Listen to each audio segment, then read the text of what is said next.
तो भाई साहब आखिर पहले समझते हैं कि स्प्लेंडर है क्या चीज़। देखिए जिनको नहीं पता हो, अगर वैसे तो बहुत कम ही ऐसे लोग होंगे, लेकिन मैं बता देता हूँ फिर भी।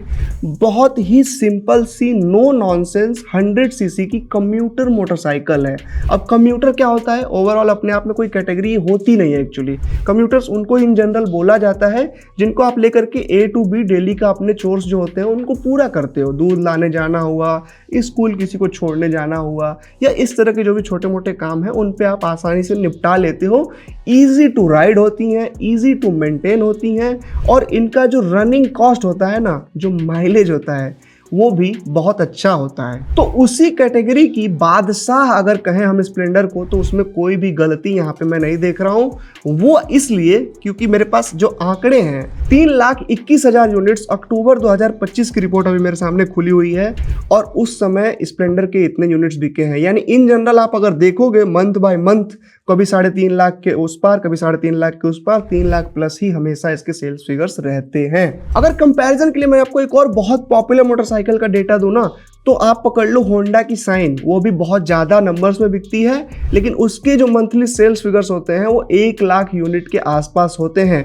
अगर मैं यहाँ पे बताऊँ आपको अक्टूबर 2025 का डेटा, तो 1,44,000 यूनिट्स ही बिके थे होंडा साइन के, जिसके कंपैरिजन में अगर आप देखोगे तो स्प्लेंडर ऑलमोस्ट 2.5 से 3 गुना है। वहीं अगर बात करें इसके एग्जैक्ट राइवल्स की ना, जिसमें कि बजाज की प्लेटिना इसकी बहुत क्लोजेस्ट राइवल है, तो वो 50,000 यूनिट्स के आसपास ही सेल हो पाती है। देखो वहीं अगर बात करें शाइन 100 की ना, तो उसका भी कोई यहाँ पे बहुत बढ़िया हालत नहीं है।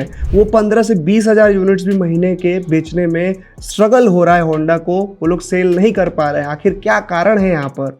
देखो तो सबसे पहले कारण नंबर 1 रहने वाला है ना, वो रहता है भाई साहब स्प्लेंडर का मोनोपोली काइंड ऑफ कह सकते हो इस सेगमेंट में। ऐसा क्यों हुआ है? ऐसा इसलिए हुआ है कि लगभग 3 दशक से जब से स्प्लेंडर ब्रांड मार्केट में आया था, पहले तो आया था ये हीरो होंडा के बैनर में, लेकिन हीरो और होंडा अलग अलग होने के बाद भी हीरो के पास ये नाम कंटिन्यू रह गया, और इसकी जो कंटिन्यूटी है वो कहीं ना कहीं लोगों के दिमाग में बैठी हुई है कि ये रिलायबल प्रोडक्ट है, इतने सालों से चला आ रहा है। हालांकि उस समय के स्प्लेंडर में और आज के स्प्लेंडर में कुछ भी कॉमन नहीं है, दोनों ही एकदम अलग मोटरसाइकिल्स हैं, दोनों कोई बनाने वाले इंजीनियर्स एकदम अलग हैं।